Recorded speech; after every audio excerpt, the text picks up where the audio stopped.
Hi hello నమస్తే. Welcome to Tollywood box office. This is Sushmita.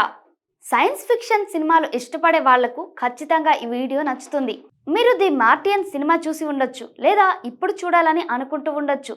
ఈ cinema కథ, దాని లోతైన సందేశాలు, పాత్రలు మరియు సైన్స్ గురించి మనం తెలుసుకోవాల్సిన ప్రతి విషయం ఈ వీడియోలో చర్చిద్దాం.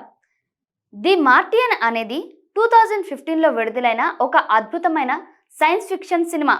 దీన్ని డైరెక్ట్ చేసింది రిడ్లే స్కాట్. ఈయన ఏలియన్ మరియు గ్లాడియేటర్ వంటి సినిమాలకు పేరుగాంచిన దర్శకుడు. ఈ సినిమా యాండీ వెయిర్ రాసిన ది మార్టియన్ అనే నవల్ ఆధారంగా తీయబడింది. సినిమాలో మాట్ డమన్ ప్రధాన పాత్రలను నటించాడు. Jessica Chastain, Kristen Wiig, Jeff Daniels మరియు సీన్ బీన్ లాంటి నటులు కూడా కీలక పాత్రలు పోషించారు. ఈ సినిమా మానవ ఆత్మవిశ్వాసం, సైన్స్ మరియు బతికే ఆశ గురించి మాట్లాడుతుంది. సో కథలోకి వెళ్దాం. సినిమా గురించి పరిచయం. కథ ప్రారంభం. సినిమా మొదలవుతుంది యారిస్ 3 మిషన్తో. ఇది నాసా యొక్క మార్స్ ఎక్స్ప్లోరేషన్ ప్రోగ్రాంలో ఒక భాగం. ఈ మిషన్లో 6 ఆస్ట్రోనట్స్ ఉన్నారు. వీరు మార్స్ గ్రహం మీద కొన్ని రోజులు గడిపి అక్కడి సైన్స్ డేటాను సేకరిస్తున్నారు. వీరిలో మార్క్ వెట్నే ఒక బొటనిస్ట్ మరియు మెకానికల్ ఇంజనీర్ ప్రధాన పాత్ర కూడా. ఒకరోజు మార్స్లో భారీ ఇసుక తుఫాను సంభవించి ఈ తుఫాన్ వల్ల మిషన్ను అకస్మాత్తుగా రద్దు చేయాల్సి వస్తుంది మరియు ఆస్ట్రోనట్స్ తమ స్పేస్ షిప్ లో భూమికి తిరిగి వెళ్ళడానికి సిద్ధమవుతారు. కానీ ఈ తుఫానులో మార్క్ వెట్నే ఒక ప్రమాదంలో చిక్కుకుంటాడు. అతను తన స్పేస్ షూట్ లో ఒక యాంటీనా గుండా గాయపడతాడు మరియు అతని బయోమెట్రిక్ సెన్సర్ అతను చనిపోయాడని సిగ్నల్స్ ఇస్తాయి. మిగిలిన ఆస్ట్రోనట్స్, ముఖ్యంగా కమాండర్ మెలిసా లూయిస్, మార్క్ చనిపోయాడని భావించి అతన్ని వదిలేసి భూమికి తిరిగి వెళ్తారు. కానీ నిజానికి మార్క్ బతికే ఉంటాడు. మార్క్ వెట్నే ఒంటరి పోరాటం. మార్క్ కళ్ళు తెరిచినప్పుడు అతను మార్స్ లో ఒంటరిగా ఉన్నాడని తెలుస్తుంది. అతని వద్ద ఉన్నవి ఒక హ్యాబిటాట్, అంటే ఒక హబ్, కొంత ఆహారం మరియు అతని సైన్స్ జ్ఞానం. కానీ సమస్య ఏమిటంటే నాసా యొక్క తదుపరి మిషన్ ఏరిస్ 4 రావడానికి దాదాపు 4 సంవత్సరాలు పడుతుంది మరియు అతని వద్ద ఉన్న ఆహారం కేవలం కొన్ని నెలలకు మాత్రమే సరిపోతుంది. అంతేకాదు భూమితో కమ్యూనికేషన్ కూడా లేదు, ఎందుకంటే తుఫాన్లో కమ్యూనికేషన్ సిస్టమ్ ధ్వంసమైంది. మార్క్ ఓడిపోవడు. అతను తన బొటానిస్ట్ నైపుణ్యాలను ఉపయోగించి మార్స్లో బంగాళదుంపలను పండించడానికి ఒక ప్లాన్ వేస్తాడు. మార్స్ మట్టిని సారవంతం చేయడానికి తన సహచరుల వ్యర్థాలను ఉపయోగిస్తాడు మరియు నీటిని తయారు చేయడానికి రసాయన ప్రతిచర్యలను ఉపయోగిస్తాడు. ఈ సన్నివేశాలు సినిమాకు ఒక గొప్ప హైలైట్. మార్క్ యొక్క హాస్యం మరియు అతని ఆత్మవిశ్వాసం మనల్ని ఆకర్షిస్తాయి. అతను తన వీడియో లాగ్లలో నేను సైన్స్ తో ఈ సమస్యను సాల్వ్ చేస్తాను అని చెప్పడం మనకి గుర్తుండిపోతుంది. ఇదిలా ఉంటే భూమిపై నాసా మార్క్ బతికే ఉన్నాడని ఒక శాటిలైట్ ఇమేజ్ ద్వారా కనుగొంటుంది. ఇది నాసా టీమ్ కు ఒక బిగ్ షాక్. వారు వెంటనే మార్క్ ను రక్షించడానికి ప్లాన్ చేయడం మొదలు పెడతారు. నాసా డైరెక్టర్ టెడ్డీ శాండర్స్ మరియు ఇతర సైంటిస్టులు ఒక రెస్క్యూ మిషన్ ను రూపొందిస్తారు. కానీ సమస్య ఏమిటంటే మార్క్ ను తిరిగి తీసుకురావడానికి ఒక స్పేస్ షిప్ ను మార్స్ కు పంపడానికి చాలా సమయం పడుతుంది. ఇంతలో మార్క్ పాత రోవర్ ను ఉపయోగించి పాత పాత్ ఫైండర్ ప్రోబ్ ను కనుగొని దాన్ని భూమితో కమ్యూనికేషన్ కు రిస్టోర్ చేస్తాడు. ఇది సినిమాలో ఒక గొప్ప టర్నింగ్ పాయింట్.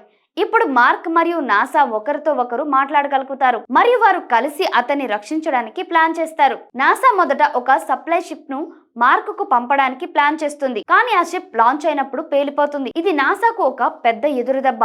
ఇప్పుడు మార్క్ ను రక్షించడానికి ఒకే ఒక ఆప్షన్ మిగిలింది.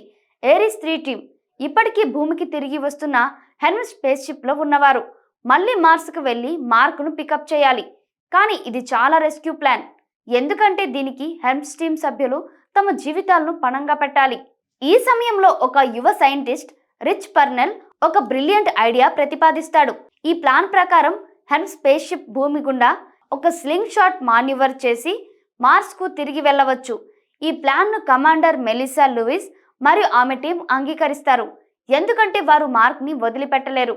సినిమా క్లైమాక్స్ అత్యంత ఉత్కంఠభరితమైన భాగం. మార్క్ ఏరిస్ 4 మిషన్ యొక్క MAV మార్స్ అసిస్ట్ వెహికల్ ను ఉపయోగించి మార్స్ నుంచి ఆర్బిటల్లోకి వెళ్ళాలి.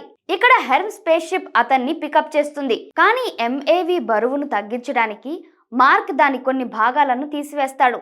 దీనివల్ల అది ఒక కన్వర్టేబుల్ లాంటిదిగా మారుతుంది. ఈ సన్నివేశం ఒకసారి హాస్యాస్పదంగా మరియు ఉత్కంఠభరితంగా ఉంటుంది. హెర్మ్ స్పేస్ షిప్ మార్స్ ఆర్బిటల్లోకి చేరుకుంటుంది, కానీ మార్క్ యొక్క MAV సరిపోయే ఎత్తుకు చేరుకోలేదు. ఈ సమయంలో మార్క్ ఒక ధైర్యమైన నిర్ణయం తీసుకుంటాడు. అతను తన స్పేస్ షూట్లో ఒక రంధ్రం చేసి దాని నుంచి గాలి విడుదలైన ఫోర్స్తో హెమ్స్ వైపు ఎగురుతాడు. ఈ సన్నివేశంలో మార్క్ చెప్పే డైలాగ్ "నేను ఐరన్ మ్యాన్ లా ఎగురుతున్నాను" మనల్ని నవ్విస్తుంది. చివరికి కమాండర్ మెలిసా లూయిస్ అతన్ని పట్టుకుని హెమ్స్ లోకి తీసుకుంటుంది. మార్క్ రక్షించబడతాడు. ది మార్టియన్ సినిమా కేవలం ఒక సైన్స్ ఫిక్షన్ సినిమా కాదు. ఇది మానవ ఆత్మవిశ్వాసం, సమస్యలను పరిష్కరించే సామర్థ్యం మరియు టీం వర్క్ గురించి మాట్లాడుతుంది. మార్క్ వెట్నే ఒంటరిగా ఉన్నప్పటికీ అతను తన సైన్స్ జ్ఞానాన్ని, హాస్యాన్ని మరియు ఆశను వదులుకోలేదు. అదేవిధంగా భూమిపై నాసా టీం, ఎరిస్ 3 టీం మరియు ఇతర దేశాలు కూడా కలిసి పనిచేసి మార్క్ను రక్షించడానికి ప్రయత్నిస్తాయి. ఈ సినిమా మనకు ఒక గొప్ప సందేశాన్ని ఇస్తుంది. ఎంత కష్టమైన సమస్య అయినా సైన్స్ సహకారం మరియు ఆశలతో దాన్ని జయించవచ్చు. సినిమా చివర్లో మార్క్ భూమికి తిరిగి వస్తాడు మరియు ఆస్ట్రోనట్ ను ట్రైన్ చేసే ఇన్స్ట్రక్టర్గా పనిచేస్తాడు. అతను తన అనుభవాల్ని షేర్ చేస్తూ సమస్యలు వస్తాయి కానీ మీరు వాటిని ఒక్కొక్కటిగా సాల్వ్ చేయాలి అని చెప్పడం మనకు గుర్తుండిపోతుంది.